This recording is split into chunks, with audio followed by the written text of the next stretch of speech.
I'm making this video because today is a special day, but also I wanted to talk about how I've been experiencing life, especially at uni, even just for only a day. I've only been back a day, and how different I see just my surroundings. Because when I left uni for Easter, probably exaggerating a bit, but the trees had no leaves. Every day was overcast. Every day was cold. Not every day was raining, but it was raining on lots of days. And when I get back, chances are there's a heat wave. And it's kind of indescribable, the feeling, but ever since the heat wave has happened and I've got back to uni, these past 2 days I've woken up and it's happened the same today, the second day. I don't know what it is. I've had this smell, whether it's coming, I think it's coming from outside. I have my windows open all night. And whether it's like the pollen in the plants, or like the smell of outside just because it's so sunny. Maybe it's the type of birds which are chirping because it's sunnier.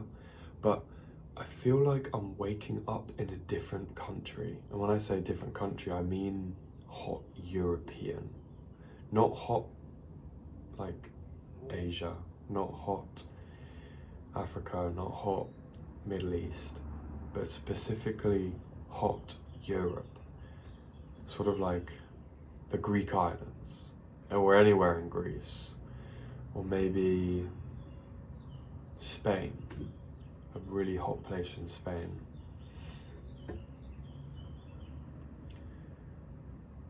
I just can't describe it. When I smell out the window, it smells of summer. It smells just, oh my God, it just smells invigorating.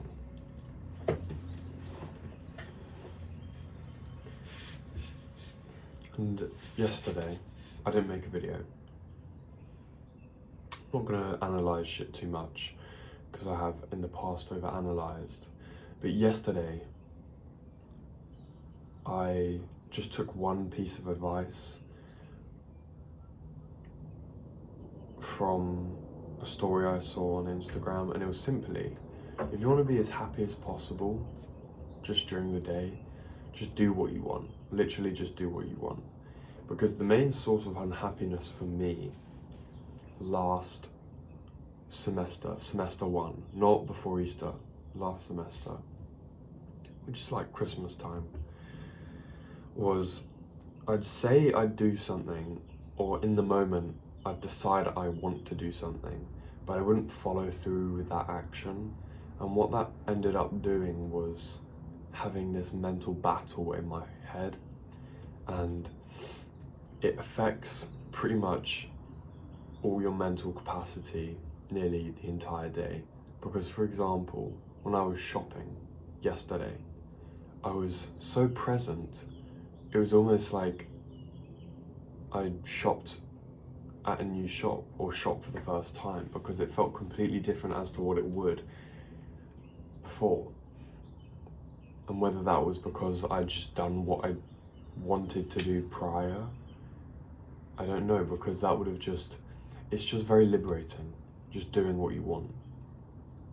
And 2 scenarios where it happened were, one time, just before going to the shop, I left one of my lectures early, and I saw 2 guys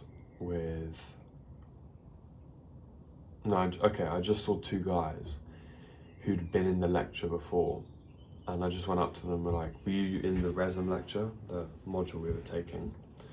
And they're like, yeah, and we just got talking. I didn't get their Instagram or anything, but it's just good because I saw them and I was like, oh, they're in my lecture, so why not go talk to them? Because before I'd probably make up some like bullshit excuse and whatever, but yeah. And then coming back from the shops, I spoke to 2 more people, and it's just like, I don't know what it is. It's just because I don't see anyone else doing that, where they're just talking to random people. I mean, maybe that's because I assume that people already know each other, but then that would mean people outside of my perspective will be perceiving it that way. So yeah, just very eye-opening. And what has made me more happy so far is just doing what I want, really. And it makes sense because the divine masculine, or like the epitome of masculine, is just like freedom, it's liberation. And doing what you want is an avenue of that, right? It's almost exercising your masculine right. I don't know how to describe it, but that's the best way I can put it. But yeah, right now, look, I've got my curtain to the left here. You can see it's got like light on it. I'll open it. It's like, it's blinding light. And it's like, I fucking love it. It's like, that shit was not there 6 months ago. 6 months ago, it would have been dark. The sun hasn't even fucking risen yet. The sun wouldn't even get to my window because it was too low in the sky. And it's like, I get the geographical freedom aspect of being rich, because if you can chase the sun, if you can chase summer, why the fuck wouldn't you? It's just, why wouldn't you? Because it's just, I think it's for so many people, it's so paramount to their mental health. But yeah. Also, just a quick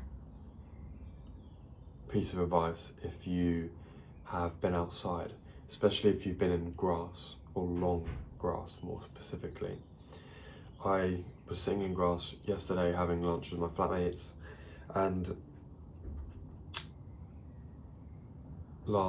yesterday evening, I found a tick on my shoulder. And if you don't know what a tick is, it's like this, it's technically an arachnid, and it attaches to your skin, and it's almost like a mosquito. It sucks blood, but it stays there for a long time. For me, it was on for about 7 hours. And the reason I bring it up is because they can carry Lyme's disease, which is a very debilitating disease, which doesn't have a cure. It's almost like, I don't know how to describe it. It's like HIV, I guess, but obviously not transmitted sexually. Yeah, so do research on what a tick is, and if you need to, just check your body for it as well. So the other thing I wanted to do as well was just reflect on the year that's passed, because I do turn 19 today, and I don't know what I was thinking when I turned 18. Probably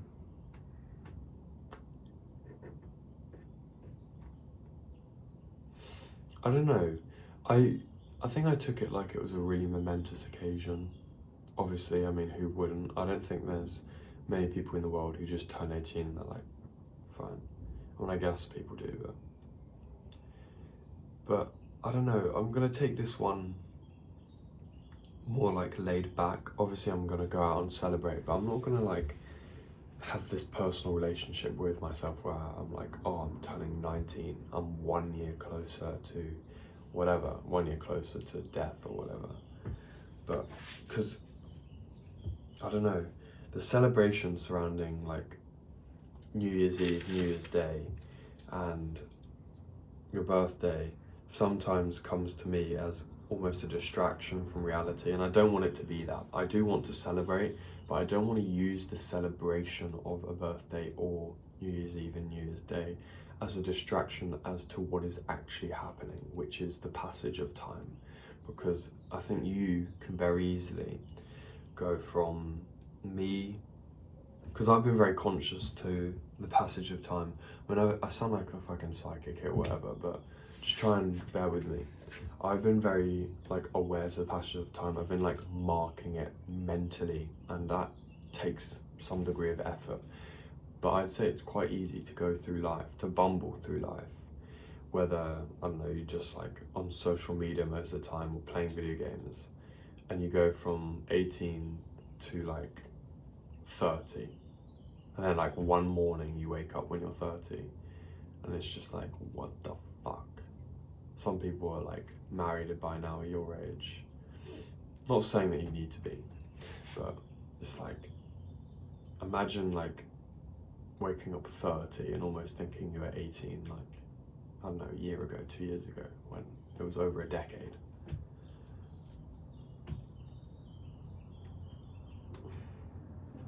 And one of the ways to actually deal with this, like, weight, I guess you could call it, is one of the Laws of Human Nature by Robert Greene. I haven't bought his book. I've got 2 of his books, but this one I haven't bought. I've been using AI to give summaries of it, and I've been looking online at videos, and to be honest, it's probably the most practical out of all his books. The 48 Laws of Power is interesting. I can see how it's true, and I can see how it has been used, but the application of it and the practicality of it is quite difficult, just because there's also so many, and then some like contradict themselves, obviously, with how this situation is different. But yeah, it's the last law, I think. Let me look.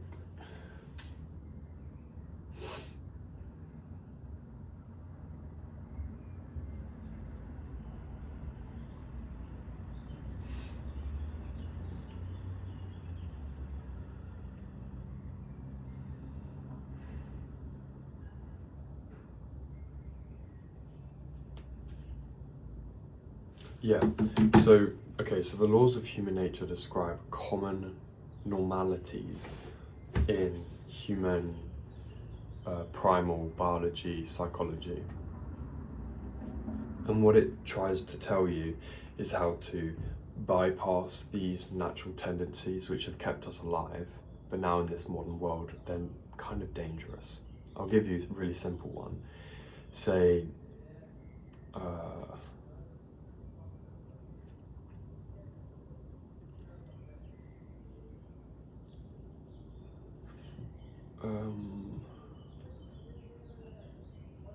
say the law of short-sightedness, which is law 6. Being short-sighted to survive is kind of all you need to do. You don't really need to think long-term to survive. You just literally take it by day, maybe with a bit of long-term planning. But that survival tendency, which you have evolved over millennia, is dangerous now in the modern world. Okay, so the last law, there's 18 laws, so much smaller than the laws of power, is law 18, the law of death denial. And remember, these laws are explicating what people do just out of human nature. So it's not like what not to do or what to do, it's more you've probably already been doing it. And I'll read the explanation. It ties the entire book together by addressing the deepest human fear, the fear of death, and how denying it weakens us. Core idea: most people live in denial of their own mortality. They distract themselves with ambition, drama, routine, or pleasure, anything to avoid thinking about the fact that they are going to die. But this denial creates problems. Trivial goals start to feel meaningful. We waste time, procrastinate, and avoid doing what truly matters. We let fear or ego control our decisions.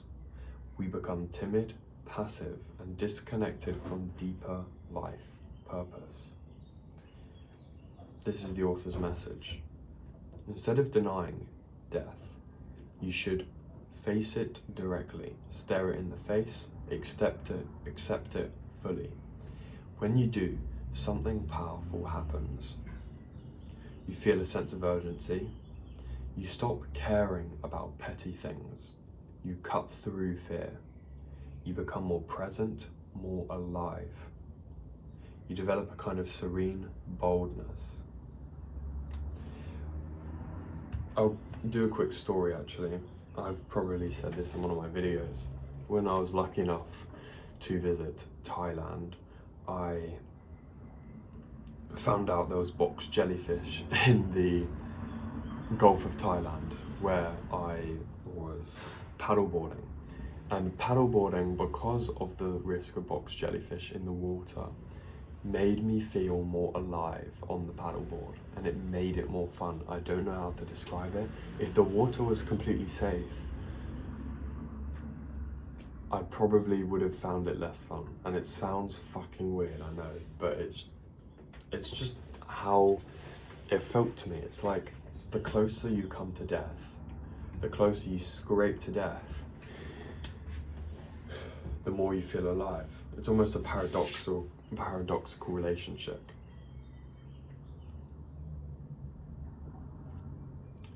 Yeah, so in summary, most people act like they have forever and live shallow, distracted lives. Accepting death wakes you up. It helps you shed fear, find meaning, and live on your own terms. So if the points I've just read out there sort of sound like how you've been living life, then the sooner you wake up to this, the better, because you are going to wake up to it one day, whether it's a midlife crisis, whether it's just fear when you're close to death in the moment. It's just something you have to accept, because although people say, oh, maybe there's technology which can preserve our mind or our mental constructs, whatever you want to call it, most likely, in fact, no, I'm not going to say most likely, because that leaves room for doubt. Don't take this the wrong way.